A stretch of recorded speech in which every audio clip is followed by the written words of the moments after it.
Student, welcome on UPSC pulse.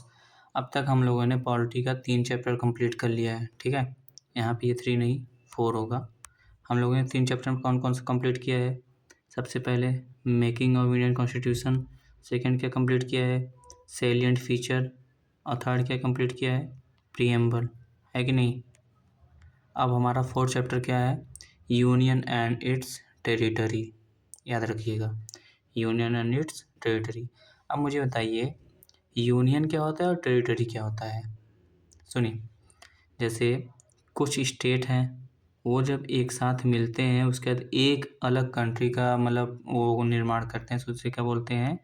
Union बोलते हैं। क्या बोलते हैं? यूनियन। उसके बाद ये जो बाउंड्री है पूरा, इसको क्या बोलोगे? इस बाउंड्री के अंदर जितना भी एरिया है इसको क्या बोलोगे? क्या बोलोगे? टेरिटरी बोलोगे। ठीक है, टेरिटरी। सो समझ में आया, यूनियन किसे कहते हैं, टेरिटरी किसे कहते हैं? अब सुनिए, अपने कॉन्स्टिट्यूशन में यूनियन और टेरिटरी का बात कहाँ गया है? वो कहा गया है, पहला आर्टिकल 1 से 4 के बीच में बोला गया है, और पार्ट 1 में बोला गया है। ठीक है, और शेड्यूल 1 में भी बोला गया है। क्या बोला गया, आगे हम देखते हैं। सो देखिए, स्टेट एंड यूनियन टेरिटरीज क्या होता है?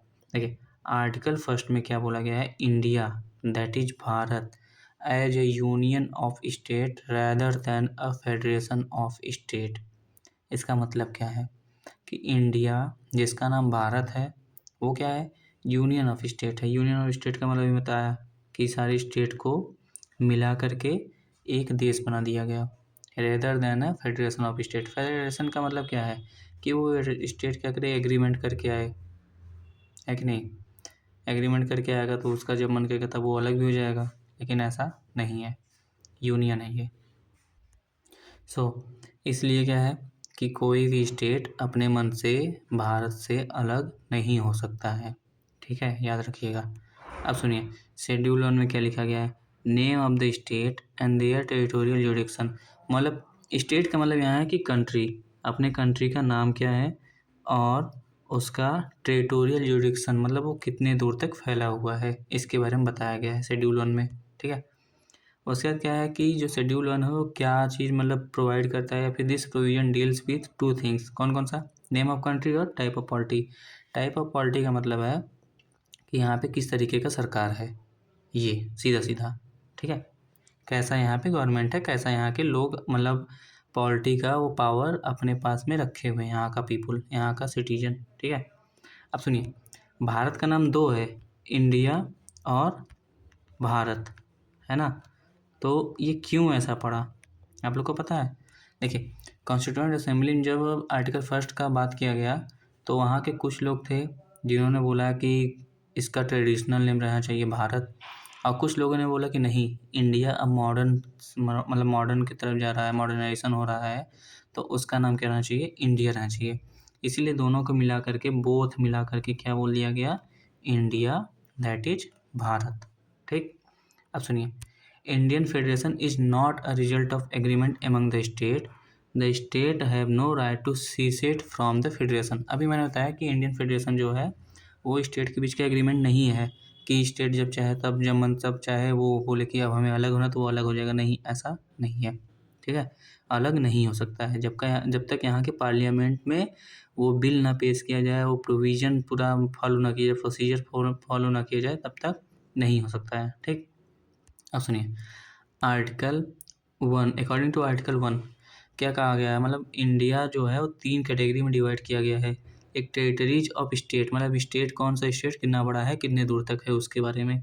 एक यूनियन टेरिटरी, यूनियन टेरिटरीज का मतलब है जहाँ पे यूनियन गवर्नमेंट का सीधा सीधा वो रहे, कनेक्शन रहे, वो सीधा सीधा मतलब उस पर रूल रहे यूनियन गवर्नमेंट का, सेंट्रल गवर्नमेंट का।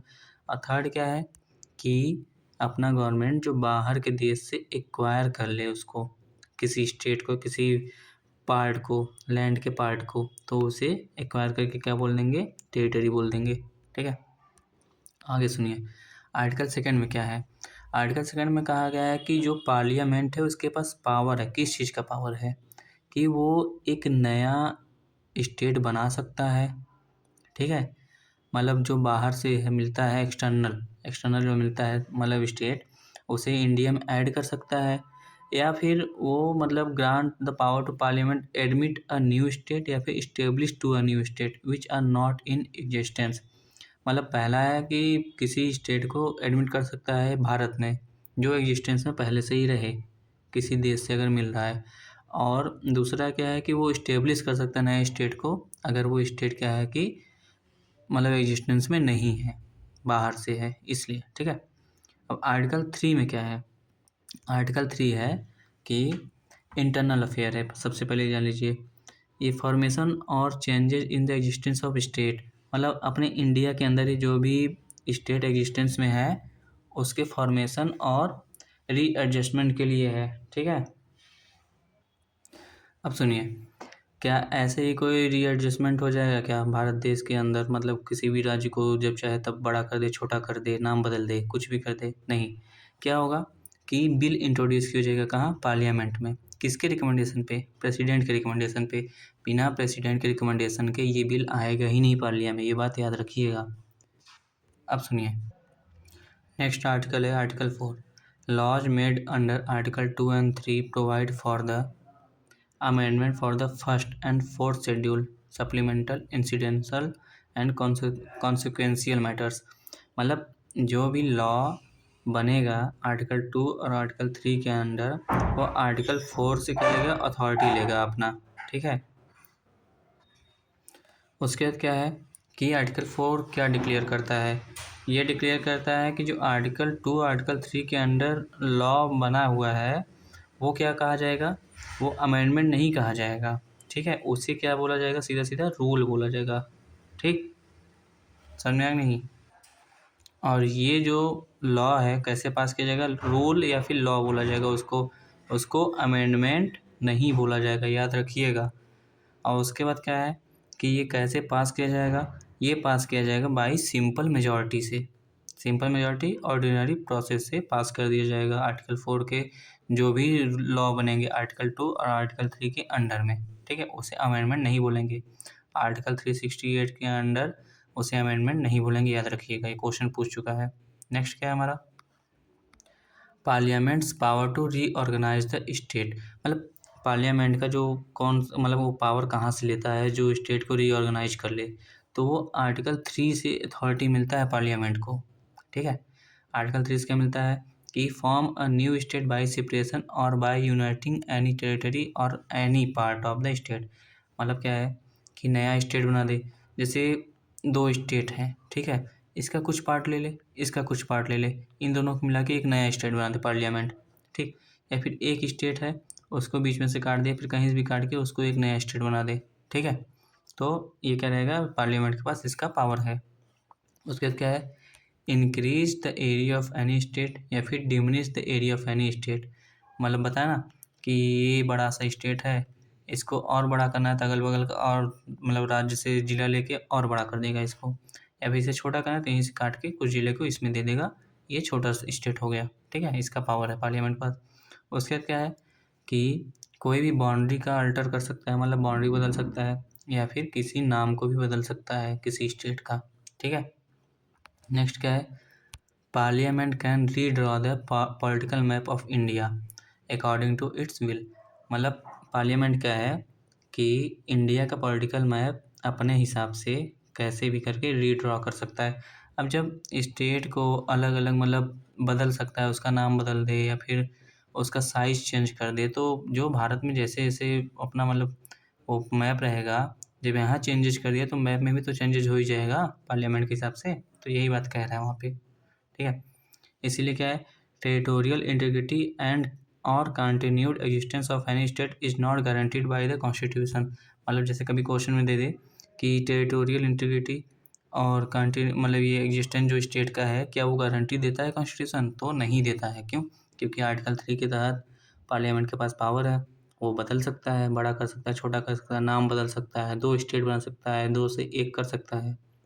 इसीलिए एग्जिस्टेंस गारंटीड मतलब नॉट गारंटीड बाई कॉन्स्टिट्यूशन, याद रखिएगा। अब नेक्स्ट क्या है हमारा?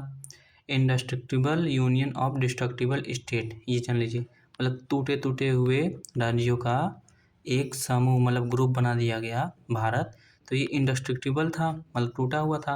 अब ये एक डिस्ट्रक्टिबल बना दिया, मतलब देखो सॉरी, ये डिस्ट्रक्टिबल था, ये टूटा हुआ था, फिर वहाँ से हुआ इंडेस्ट्रक्टिबल बना दिया गया, मतलब अब अटूट हो गया, ये टूटेगा नहीं। ठीक है, तो डिस्ट्रक्टिबल स्टेट से इंडेस्ट्रक्टिबल क्या बना दिएगा, यूनियन बना दिया। ठीक है, उसका क्या है, evolution of state and it's union territories, sorry, evolution of state and union territories. सुनिए, सबसे पहले मतलब ये इवॉल्व कैसे हुआ कि स्टेट बनेगा, यूनियन बनेगा, कहाँ से होता है ये, चलिए देखिए। देखिए, इंटीग्रेशन ऑफ प्रिंसली स्टेट। अब आप सबको पता है कि 552 प्रिंसली स्टेट थे जब इंडिया आज़ाद हुआ था 1946 में, सॉरी 1947 में जब इंडिया आज़ाद हुआ तो 552 प्रिंसली स्टेट थे यहाँ पे। तो उसमें से क्या हुआ कि आउट ऑफ 552 कितने हुए, 549 इंडिया को ज्वाइन कर लिए, बोले ठीक है। लेकिन 3 ऐसे जो थे वो बोले मैं ज्वाइन नहीं करूँगा, मैं जाऊँगा ही नहीं किसी के साथ। ठीक है, जिसमें से कौन कौन से थे, हैदराबाद, जूनागढ़ और कश्मीर। ये लोग क्या किए, रिफ्यूज़ कर दिए इंडिया को ज्वाइन करने से। 549 ज्वाइन कर लिए थे लेकिन ये 3 नहीं ज्वाइन किए। तो उसके बाद क्या हुआ, उसके बाद क्या हुआ कि ऑपरेशन पोलो हैदराबाद के लिए हुआ, तो हैदराबाद फिर ज्वाइन कर लिया। फिर रेफरेंडम फॉर जूनागढ़। रेफरेंडम का मतलब है कि वहाँ के जो सिटीजन थे, पीपल थे, उनसे वोट कराया गया कि आप लोग को क्या करना है। तो वो लोग बोले कि नहीं, हमें इंडिया के साथ जाना है। तो जूनागढ़ क्या हुआ, इंडिया में ज्वाइन हुआ। फिर इंस्ट्रूमेंट ऑफ एक्सेशन। एक्सेशन मतलब है कि वहाँ जो राजा थे कश्मीर के, उन्होंने क्या किया कि एक तरफ से पाकिस्तान ने अटैक कर दिया था और एक तरफ से इंडिया क्या किया था, मतलब दोस्ती का हाथ आगे किया था। तो वहाँ के जो राजा थे उन्होंने क्या किया, इंस्ट्रूमेंट ऑफ एक्सेशन जो है मतलब साइन किए कश्मीर के लिए इंडिया से। तो क्या हुआ कि कश्मीर मिल गया भारत में। ठीक है, फिर नेक्स्ट कमेटी बनाया गया। कमेटी क्यों बनाया गया, देखिए जब अपना इंडिया आज़ाद हुआ था ना 1947 में, तब क्या हुआ कि साउथ में लैंग्वेज को लेकर के बहुत मतलब प्रॉब्लम क्रिएट हो गया था कि लैंग्वेज के बेस पे स्टेट बनेगा, लैंग्वेज के बेस पे ही सब कुछ चलेगा। तो उस सबसे परेशान होकर के गवर्नमेंट ने क्या किया कि कमेटी बनाया। सबसे पहला कमेटी कौन सा बनाया, धार कमीशन, जो 1948 में जून में मतलब ऑर्गेनाइज किया गया था। तो इसके चेयरमैन कौन थे, एस के धार थे। ठीक है, तो इसमें क्या हुआ कि इन्होंने अपना रिपोर्ट दिया दिसंबर 1948 में, और क्या बोले कि एडमिनिस्ट्रेटिव मतलब ये देखिए जो ऑर्गेनाइजेशन है स्टेट का, वो किस बेसिस पे होना चाहिए, एडमिनिस्ट्रेटिव कन्वीनियंस पे होना चाहिए, लिंग्विस्टिक फैक्टर पे होना ही नहीं चाहिए। एडमिनिस्ट्रेटिव कन्वीनियंस का मतलब है कि वहाँ पे किस तरीके से एडमिनिस्ट्रेटिव करना, एडमिनिस्ट्रेशन चलाना है उस पर, ना कि लैंग्वेज के बेसिस पे। तो इन्होंने अपना रिपोर्ट सौंप दिया, तो उससे मतलब सेटिस्फाई नहीं हुए गवर्नमेंट लोग। तो उसके बाद क्या हुआ कि फिर दिसंबर में जब वो रिपोर्ट सपोर्ट मतलब ये सबमिट किए थे, उसके बाद दिसंबर में क्या हुआ, जेवीपी कमेटी बनाया गया। जेवीपी कमेटी में कौन कौन थे, जवाहरलाल नेहरू थे खुद, वल्लभ भाई पटेल थे और पट्टाभी सीतारमैया थे। ठीक है, तो उसके बाद क्या हुआ कि जेवीपी कमेटी भी वही बोला कि लैंग्वेज बेसिस पे नहीं होना चाहिए ऑर्गेनाइजेशन। ठीक, इसको रिजेक्ट कर दिया लैंग्वेज बेसिस पे। फिर क्या हुआ, उसके बाद यहाँ पे साउथ में एक आंध्र प्रदेश में ये थे, मतलब उस टाइम आंध्र प्रदेश नहीं था, एक ये थे पोटी श्री राम मुलू। ये 56 दिन मतलब 56 डेज का हंगर स्ट्राइक रखे और इनका डेथ हो गया। तो उससे सरकार क्या हुआ, घबरा गई। उसके बाद क्या हुआ, अक्टूबर 1953 में गवर्नमेंट ने क्या किया कि बहुत मतलब मजबूर होकर के एक लिंग्विस्टिक बेस पे स्टेट का क्रिएशन किया। वो कौन सा स्टेट था, आंध्र प्रदेश। तो पूछता है कि सबसे पहला लैंग्वेज बेसिस पे कौन सा स्टेट क्रिएट हुआ था, तो आंध्र प्रदेश हुआ था। क्यों हुआ था, क्योंकि वो पोटी श्रीरामुलु जो थे वो 56 दिन का हंगर स्ट्राइक किया और उनका डेथ हो गया। उससे वहाँ की जनता में आक्रोश आ गया। ठीक है, और उससे सरकार घबरा गई इसलिए। और सुनिए उसके बाद क्या हुआ, फिर आगे क्या हुआ, सरकार बनाया मतलब गवर्नमेंट जो थे इंडियन गवर्नमेंट, उन्होंने 1953 में दिसंबर में फजल अली कमीशन का इस्टेब्लिशमेंट किया। तो फजल अली कमीशन में क्या हुआ कि फजल अली कमीशन खुद मतलब फजल अली जो थे वो खुद चेयरमैन थे, और मेंबर कौन कौन थे, के एम पनिकर थे, एच एन खुंजरू थे। ठीक है, तो इन्होंने क्या किया कि ये एक्सेप्ट किए लैंग्वेज बेस पे रीऑर्गेनाइजेशन करना, मतलब स्टेट का लैंग्वेज बेस पे ठीक है हो जाएगा। लेकिन इन लोगों ने रिजेक्ट किया किस चीज़ को, वन लैंग्वेज वन स्टेट को इन लोगों ने रिजेक्ट किया कि एक भाषा पे एक राज्य नहीं बनेगा। नहीं तो ऐसे अभी 552 राज्य को मतलब मतलब वो रियासतों को मिला करके एक भारत बनाया गया। अब आप लोग कह रहे हैं कि लैंग्वेज बेस पे एक स्टेट एक लैंग्वेज करके बनाया, तो फिर 1000 से ज़्यादा हो जाएंगे ऐसे स्टेट। इसलिए one language one state rejected किए और क्या एक्सेप्ट किए कि लैंग्वेज बेस पे होना चाहिए, ठीक है। उसके बाद फिर क्या हुआ 1956 तक, एक 1 नवंबर 1956 तक क्या 14 state and 6 union territories create किए गए। 14 राज्य और 6 यूनियन टेरिटरीज क्रिएट किए गए 1 नवंबर 1956 तक। फिर नेक्स्ट क्या है देखिए, कौन कौन से नए नए राज्य बनाए गए और कौन कौन से यूनियन टेरिटरी बनाए गए। महाराष्ट्र और गुजरात 1960 में बनाया गया। कैसे बनाया गया, बॉम्बे जो था बहुत बड़ा, बॉम्बे प्रेसिडेंसी जो था बहुत बड़ा था, तो गुजराती बोलने वालों साइड जो थे उनको गुजरात में मतलब भेज दिए, वो गुजरात बना दिया। जो मराठी बोलते थे वहाँ से महाराष्ट्र बना दिए, ठीक है। उसके दादर नगर हवेली का क्या हुआ कि बाय 10th कॉन्स्टिट्यूशनल अमेंडमेंट 1966 से इंडिया में इसे ऐड किया गया, दादर नगर हवेली। उसके बाद क्या हुआ, गोवा दमन दीव 1962 में जो पुर्तगीज के हाथ में था, फिर इंडिया ने क्या किया कि पुलिस एक्शन 1961 में मतलब इसको आगे बढ़ाया, मतलब पुलिस एक्शन किया और पुर्तगीज से गोवा दमन दीव तीनों ले लिए, ठीक है। उसके बाद नेक्स्ट पुदुचेरी, पुदुचेरी 1962 में आया था, ठीक है, जो फ्रेंच के पास था। अब पुदुचेरी क्या एक है क्या, नहीं, वो मिला करके है पुदुचेरी, कराईकल, माहे और यनम, चार को मिला करके पुदुचेरी है, ठीक है। फिर नागालैंड 1963 में बना। कैसे बना, ये नागा हिल्स और योनसांग जो एरिया था, इन सबको, जो असम का एरिया था, इन सबको मिला करके नागालैंड बना दिया गया। फिर सिक्किम, सबसे मेन चीज़ है सिक्किम, सिक्किम का क्वेश्चन पूछा है बहुत बार। तो सिक्किम क्या है 1975 में इंडिया में ऐड किया गया। उसके पहले क्या था, नहीं इंडिया में था, लेकिन क्या था कि यहाँ पे एक प्रिंसली स्टेट था। ये 1947 के पहले तक क्या था, प्रिंसली स्टेट था, जो चोग्याल करके वहाँ की मतलब डायनेस्टी था, वो चलाता था उसको, ठीक। लेकिन 1947 के बाद क्या हुआ, लैप्स ऑफ ब्रिटिश पैरामाउंटेंसी हुआ और सिक्किम को क्या बना दिया गया, प्रोटेक्टोरेट बना दिया गया, किसका, इंडिया का, ठीक है। मतलब लैप्स ऑफ ब्रिटिश पैरामाउंटेंसी का मतलब है कि ब्रिटिश राज्य खत्म हो गया, तो उसके बाद क्या किया गया, चाइना से बचाने के लिए प्रोटेक्टोरेट बना दिया गया इंडिया का सिक्किम को। फिर 35th कॉन्स्टिट्यूशनल अमेंडमेंट 1974 में क्या हुआ कि पार्लियामेंट ने इनेक्ट किया इसको 35th कॉन्स्टिट्यूशनल अमेंडमेंट 1974। उससे क्या हुआ, आर्टिकल 2A और नया शेड्यूल 10th शेड्यूल कॉन्स्टिट्यूशन में ऐड किया गया।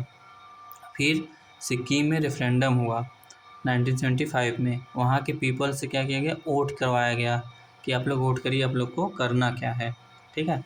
तो उन लोगों ने बोला कि नहीं, हमें इंडिया का पार्ट होना है। तो फिर 1975 में क्या हुआ, Sikkim become the integral part of India, India का पार्ट बन गया सिक्किम, ठीक है। और उसके लास्ट क्या है, तेलंगाना 2014 में और जम्मू कश्मीर 2019 में, जो हाल ही में हुआ था।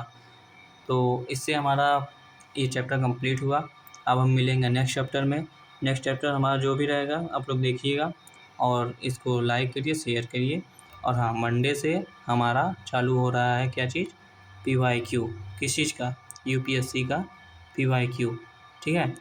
वो लास्ट 30 ईयर का चलेगा। अब आप लोग ऐड कर लीजिए लास्ट 30 ईयर कहाँ से कहाँ तक है, 1995 से 2025 तक, ठीक है, 2025 तक। तो हम लोग मिलते हैं अपने नेक्स्ट क्लास में, तब तक लोग आप लोग पढ़ते रहिए। जय हिंद।